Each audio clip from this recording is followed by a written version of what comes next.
Harka fuunee shamaa akkam jirtu kabajamoo dhaggeeffattootaaf daawwattoota Keelloo Miidiyaa. Odeeffannoon guyyaa irraa of harkaa qabnu kunooti. Waboon ajjeechaa hawaasa Ortodoksii Arsii balaaleffachuun mootummaa irratti himannaa jabaa dhiyeesse. Ajajaan olaanaa waraana bilisummaa Oromoo ibsa kaleessa baaseen ajjeechaa dhiyeenya kana godina Arsii keessatti hordoftoota amantii Ortodoksii irratti raawwatame gochaa suukanneessaa fi diinummaa hamaadha jechuun balaaleffateera. Waboon ibsa isaa kanaan mootummaa muummee ministeera Itoophiyaa Abiyyi Ahimadiin durfamu tooftaa qoqqoodinsa sabaa fi amantaa fayyadamuun aangoo irra turuuf yaalaa jira jechuun himate. Ibsichi akka addeessutti mootummaan sabaa fi saba akkasumas amantii fi amantii walitti buusuun mormitoota isaa dadhabsiisuuf hojjechaa akka jiru qeeqe. Ajjeechaa kiristaanota Ortodoksii irratti raawwatameef loltoota kiraa sassaabdota mootummaa jedhu gaafatama akka taasise ibsi waboo kun taateen kun gama kamiinuu fudhatama hin qabu jedheera. Mootummaan Walqaayit Raayyaa fi Wallagga keessatti dhimmoota jiran qindeessuun hawaasa walitti buusuuf maashinii qoqqoodinsaa kan waggoota 8 darbaniif itti fayyadamaa ture suuqaa baasee itti fayyadamaa jira jedha. Namni nagaa qulqulluu kaayyoo siyaasaaf meeshaa waraanaa godhachuun diinummaa hamaadha akka jedhe ibsi waboo gochaa hamaa kana hundeen seensuuf cimsee kan lolu ta'uu isaa himeera.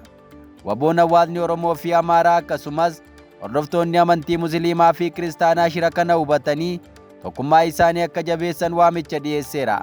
Amaara Oromoo irratti Kiristaana Musliima irratti walitti buusuuf yaaliin godhame hundi caccabuu qaba akka jedhe ibsichi lola sabummaa fi amantii kamirraayyuu of eeggachuun barbaachisaa ta'uu hime.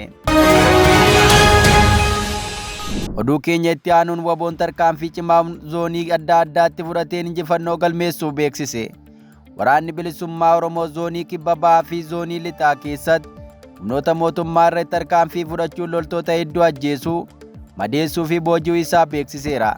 Tarkaanfii kanaan meeshaalee waraanaa hedduu harka waboo galuu isaa gabaafame. Waboon zoonii kibba bahaa Oromiyaa godina Arsii Bahaa Naamuuneessaa ganda Eebban Dhuubboo keessatti tarkaanfii guyya kaleessaa fudhateen loltoonni mootummaa 18 ajjeefamanii loltoonni 26 immoo madaa'uu isaa gabaasichi ibse. Meeshaa waraanaa hedduu irraa hiikkachuu kan hime gabaasichi kanaanis qawwee AKM 8, snaayiparii 1, gumbii AKM 20, gumbii snaayiparii 2, rasaasa PKM jororoo abbaa 70 saanduqa 1, rasaasota garaa garaa fi raadiyoo quunnamtii dabalatee meeshaalee hedduu waraana mootummaa irraa hiikkachuu ibse.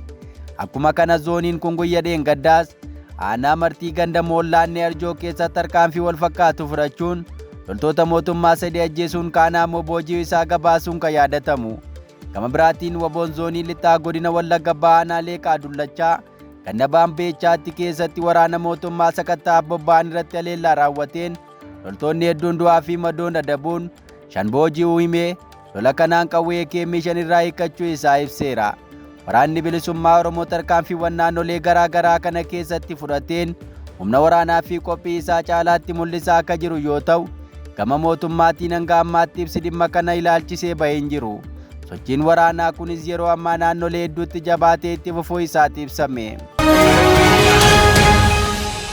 Oduu keenya itti aanuun lixa Oromiyaatti finxaaleyyiin faannoo haleellaa cimaa raawwachaa akka jiran gabaafame. Hidhattoonni finxaaleyyiin faannoo haleellaa cimaa lixa Oromiyaatti raawwachaa jiraniin namoota hedduu ajjeesaa fi qeerraa buqqaasaa jiraachuun himame. Keessumaa aanaalee godina Horroo Guduruu Wallaggaa fi Wallagga Bahaa keessatti gareen finxaaleyyii kun miidhaa guddaa dhaqqabsiisaa akka jiran jiraattonni himataniiru. Aanaaleen akka Abee Dongoroo, Kiiramu, Giddaa Ayyaanaa fi Limmuu kanneen irra deddeebiidhaan haleelamaa jiran yoo ta'u, qaamni biyyan gaggeessa ofiin jedhu nageenya hawaasaa eeguuf yaalii taasisaa kan hin jirre ta'uu jiraattonni komii qaban dhiyeessaniiru. Hidhattoonni kunneen haleellaa aanaa Abee Dongoroo naannoo magaalaa Tulluu Waayyuutti raawwachaa jiraachuu hordofee uummanni hedduun qeerraa buqqaa akka jiru himame. Hidhattoonni kunneen neengadda haleellaa raawwachuun haadha deessuu fi daa'ima iddoo tokkotti ajjeesuun gabaafameera. Jiraattonni akka jiranitti milishootaa fi poolisoota naannawaa akkasumas miseensota humna farra riphee lolaa Oromiyaa lakkoofsaan baay'ee muraasa ta'an irraa kan hafe qaamni biraan nageenya uummataa eegsisuuf sochii gochaa akka hin jirre himan. Suuraaleen miidiyaa hawaasummaa irratti qoodamaa jiran akka agarsiisanitti hawaasni hedduun yaaddoo finxaaleyyii faannoo kanarraa akka ka'e qe'ee fi qabeenyaa isaanii dhiisanii baqachuun bosonaa fi gaaddisa mukaa jala qubatanii akka jiran agarsiisa. Haleellaan lubbuu namoota hedduu galaafachaa jiru kun yeroo dheeraaf gaggeeffamaa akka jiru ta'us mootummaan naannoo Oromiyaa hanga oduun kun qindaa'etti dhimma kana ilaalchisee waan jedhen qabu. Oduu keenyatti aanuun Wallagga Bahaatti mooraan leenjii faannoo babal'achaa akka jiru dhaga'ame. Godina Wallagga Bahaa keessatti mooraaleen leenjii humna faannoo babal'achaa jiraachuu maddeen isaa wabeeffachuun sagaleen bilisummaa Oromoo gabaaseera. Akka gabaasichaatti humni faannoo kun aanaalee adda addaa keessatti of gurmeessuun sochii bal'aa gaggeessaa akka jiru yoo ta'u, nageenya naannichaa irratti yaaddoo guddaan uumamuu isaati himame. Mooraan leenjii faannoo aanaa Kiiramuu keessatti bakka 6 akka qaban yoo ta'u, waliigalaan mooraan leenjii faannoo Kiiramuu qofaa keessatti kutaa waraanaa 2 akka qabu himame. Faannoon aanaa Kiiramuu kun kutaa Addis Aalim kan jedhamuu fi nama Yibelxaal Mokonnon jedhamuun kan hoogganamu ta'us gabaasichi ibseera.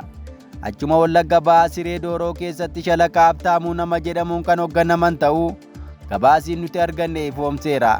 Aanaa Giddaa Ayyaanaa keessaa ammoo kutaa waraanaa tokko jalatti birgeedii 3 qabu yoo ta'u, namni Kinduu jedhamu akka hoogganu gabaasichi ibse. Sochiin isaanii hanga Arjoo Guddattuutti babal'ataa akka jiru Saabaa'oon hubachiiseera. Aanaa Amuruu fi Jaartee keessattis birgeediin tokko iddoowwan akka Rigatee, Haboo fi Jaardagaa keessatti socho'aa jiraachuu himan. Onaabee Dongoroo kutaa waraanaa tokko Adam Tafarraatiin hoogganamuun socho'aa akka jiru gabaasichi ibseera. Humni kun keessumattuu naannolee gammoojjii fi gandoota dhiyoo sanatti argaman kanneen akka Siree Dooroo, Saggii, Obcii, Bunnaa Waansii keessatti babal'iseera jedhame. Akkasuma Allee, Andoodee, Hangar Guutee fi Shawwaalitti aanaa Baakkoo Tibbee keessatti of ijaaraa jiraachuu eerameera. Maddeen Saabaa'oo akka dubbatanitti babal'inni humna kanaa jireenya hawaasa naannoo irratti sodaa nageenyaa jabaa uumaa jira.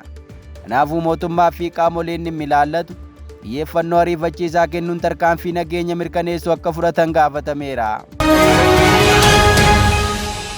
Oduu keenyatti aanuun dhaabbanni dhiyeessa qoricha hawaasaa kan Naamaa dhaabbata oomishaa fi dhiyeessaa qoricha Jarman waliin waliigaltee mallatteesse. Dhaabbanni raabsaa jumlaa qorichaa kan Naamaa dhaabbata qorichaa Jarmanii Deenki Faarmaa Giibsi waliin waliigaltee dhiyeessii qorichaa jumlaa mallatteessuu isaa beeksise.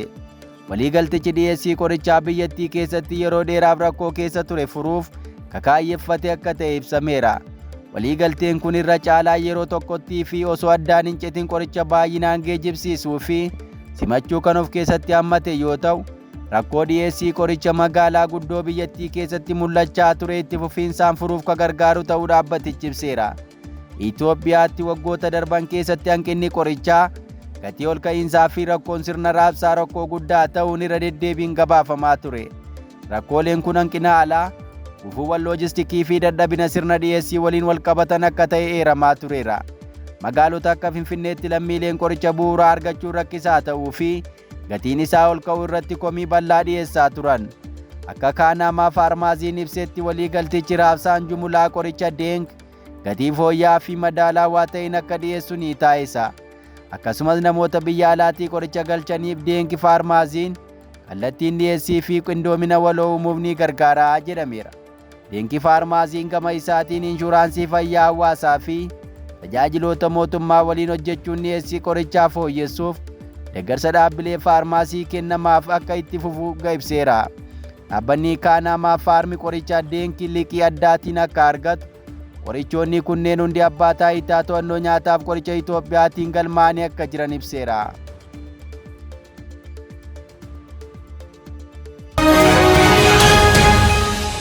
Oduu keenya birootii Yuunaayitid Isteetsis lammiileen ishee baha giddu galeessaa keessaa akka ba'an waamicha ariifachiisaa dabarsite.